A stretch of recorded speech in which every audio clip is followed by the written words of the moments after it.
London में ख़ानगी TV खे interview ॾींदे अॻूणे वज़ीर आज़म नवाज़ शरीफ़ चयो आहे त केतिरी बि धुर बणिजण जी कोशिश कई वञे हू एहतसाब सां मुंहुं ॾींदो।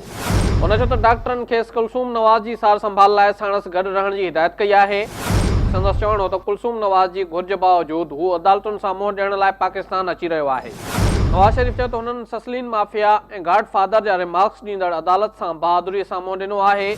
हुन चयो त पनामा मां हींअर ताईं कुझु न मिलियो, खेसि अकामे ते नाइल कयो वियो। संदसि चवणो त अकामे ते नाइलीअ जे फ़ैसिले सां पाकिस्तान जो वॾो नुक़सानु थियो ऐं थी रहियो आहे। अॻूणे वज़ीर आज़म चयो त हीउ पहिरियों भेरो न आहे जो हू अदालतुनि में पेश थी रहिया आहिनि, खेनि अॻ में बि अदालतुनि में घिलियो वियो आहे। हुन चयो त हुननि अदालतुनि खां मुंहुं नाहे मोड़ियो ऐं हर वक़्तु अदालतुनि सां मुंहुं ॾिनो आहे। संदसि चवणो हो त संदसि ख़िलाफ़ कहिड़ो स्कैंडल ऐं चार्जशीट छा आहे, हुन ख़िलाफ़ आमदनी खां वधीक मिल्कियतुनि जो केस बि अजायो आहे। नवाज़ शरीफ़ चयो त नाअहलीअ जो ड्रामो स्टेज करण ते खेसि ॾुख थियो आहे। एहतसाब जे नाले ते अॼु बि ड्रामो कयो पियो वञे। हुन चयो त पानामा फ़ैसिलो संदसि मज़ाक़ ऐं शर्मिंदगीअ जो सबबु बणियो। नवाज़ शरीफ़ चयो त हुन ऐं संदसि घर भातियुनि ख़िलाफ़ बेबुनियाद केस ठाहिया विया आहिनि। संदसि चवणो त हू 3 नवंबर ते अदालत में पेश थियण लाइ पाकिस्तान अची रहियो आहे। संदसि हामियुनि समेत कंहिं बि अकामे ते नाअहलीअ खे नाहे क़बूलियो।